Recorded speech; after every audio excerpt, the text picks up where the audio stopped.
This week in Jamaica Now. When me see when look, me just wheel way back and start crying. Outrage as an 81-year-old man dies under inhumane conditions after 40 years in prison without trial. Bed sores and bed bugs bites were on him. His family details the futile fight for his release. First letter me write, it was to the Governor General. They answered me back and they said, we must write to Peter Phillips. Then, police can come say them fed up. The ambassador can come say him fed up. We as regular people can come say we're fed up. George Floyd protests reach Jamaica. A Rastafarian demands change. Mom of slain Susan Bogle concerned for the welfare of her grandson. Prime Minister announces COVID screening for all travelers for this month. PNP President Dr. Peter Phillips sends ominous warning to Gang of 15. There is a group and we need to know where their head is. When we know, we will do what we have to do. And St. Anne Council removes electric charging station for mayor's private Porsche. I'm Damian Mitchell and this is Jamaica Now. There was shock and outrage in Jamaica this week after the revelation that an 81-year-old man, Noel Chambers, died in prison under horrid conditions after 40 years without trial. The Independent Commission of Investigations revealed the details this week, saying in January, Chambers succumbed at the Torres Street Adult Correctional Center. His body had several bed sores and bites from bed bugs. Days before the death, Mr. Chambers' sister went to see him and learned that he was at the prison hospital receiving treatment. Me could talk to him, I feel cry, me I cry.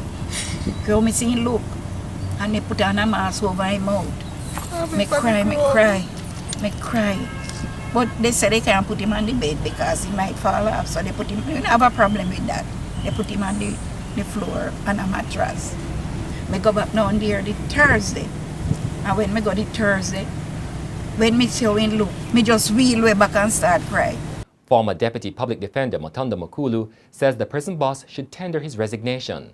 Mr. Chambers had apparently been lost in the system because he was deemed unfit to plead. However, Mr. Makulu says there was a clear breach of protocol for the monitoring of people deemed unfit to plead, and the Corrections Commissioner should take responsibility for this. And Mr. Chambers' sister Joyce Davy has detailed a futile fight to secure her brother's release that dates back to several years. I start to write letters because the first letter I write, it was to the Governor General. They answered me back and they said, we must write to Peter Phillips because he was Minister of Security and Justice. I wrote a letter to him. They don't answer me back. I write a letter to KD Knight, but the things that hurt, and I didn't have a copy of the letters they made me write. I should have a copy, but I didn't have a copy.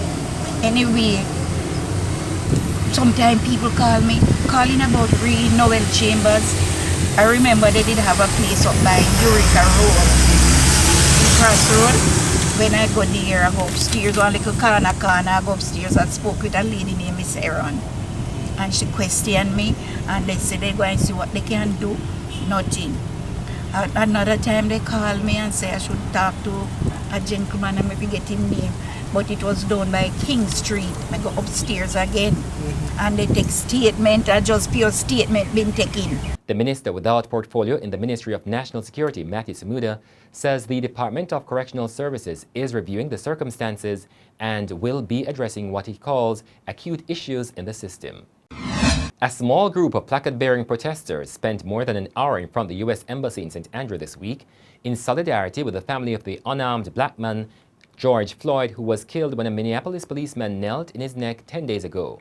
Lead protester Akil Andrews said though sparked by the Minneapolis incident, he and his colleagues were demanding change in Jamaica and across the world. This is for me. Me can't sleep at night, brother. I have kids who desire to travel the whole world and make a change.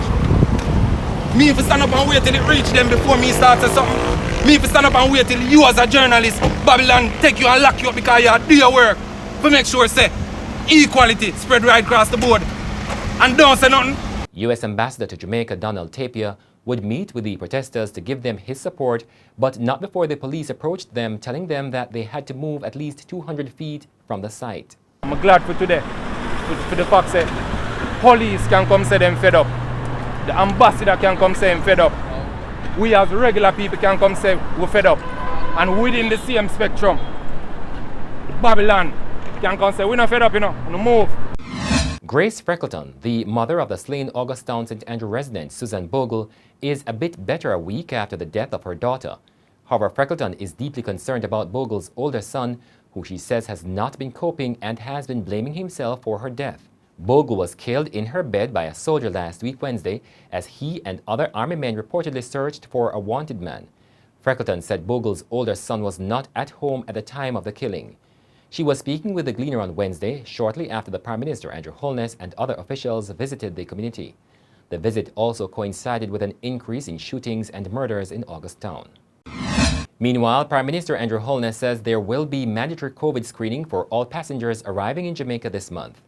During the period June 1 to 14, arriving Jamaicans will go through a two-element screening process. The first element is the temperature check and observation for symptoms. The second element is the risk-based screening, which includes the interrogation of passengers about their travel history. Meanwhile, when the borders open to international travelers from June 15, they too will be screened. And the Prime Minister said nationals assessed at low risk will be ordered to stay at home for 14 days, but not quarantined. Others may be quarantined or isolated. And the Prime Minister says business travelers who are spending 14 days or fewer in Jamaica will be tested.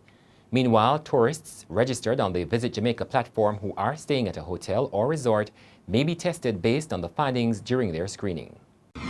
People's National Party President Dr. Peter Phillips has given an ominous warning to the Gang of 15. That's the name given to the group of 15 opposition MPs who have reportedly written to Phillips demanding a meeting about the future of the party. Following a meeting of the party's executive on Monday, Phillips said the meeting with the opposition MPs will be held on June 8. Time enough for the meeting on Monday. We will have one thing at a time. I think the PNP, the vast majority of PNP people are ready for an election, are prepared to go ahead and are fighting it and are ready for it to win. Now, there is a group and we need to know where their head is. When we know, we will do what we have to do. The St. Anne Municipal Corporation has now removed the plug-in facility that was installed to charge the personal hybrid Porsche of the mayor, Michael Bellamy. For weeks, there had been criticism about the charging station and associated costs to taxpayers. At a meeting of this week's Public Administration and Appropriations Committee of Parliament, Chief Executive Officer of the St. Anne Municipal Corporation, Rovell Morris, said all costs that were associated with the installation will be recovered. The CEO also confirmed that it costs the municipality more than $80,000 to install the facility. But he denied claims that the electricity costs of the St. Anne Municipal Corporation had been ballooning as a result of the charging port. And that's it for this edition of Jamaica Now, your weekly review of the big news stories. Send us your comments at onlinefeedback@gleanerjm.com. Follow us on Twitter and Instagram at Jamaica Gleaner and on Facebook at Gleaner Jamaica. Like this video on our YouTube page, turn on your notifications and subscribe today. I'm Damian Mitchell, and before we go, more from Akil Andrews, who was among protesters in front of the U.S. Embassy in Kingston this week. The man come out and him said to me, say, you come right in front of us, see there? Right in front of us. I mean, I tell you about people in general. See, you notice who you see out there? Just we know. And once them see the white man come out there full. Out there full. So I'm show you about black people and how them love the white people. That's a part of the brainwash. And the man say, yo, I am with you. I don't know if I lie, I tell. I don't know if I'm sincere. But just to say what him say, I and I give thanks. Because if him, as the ambassador, as a white man, can come out and say, yo, I am with you. You know, do the right thing. Go and do it. Then no matter what them say or what anybody else say. That means that I go and do it. We alone. We don't need no crowd. People have to know themselves. You can't know a Jesus, you can't know a Selassie, you can't know nothing at all until you know yourself. Because love starts from within. You get what I say? So the change what I tell them, and the whole system, and not just police, and not just white people, and the whole system. Because when all of that gone, and we have to rebuild with a new system, we come with the same dirty habits that don't make any sense.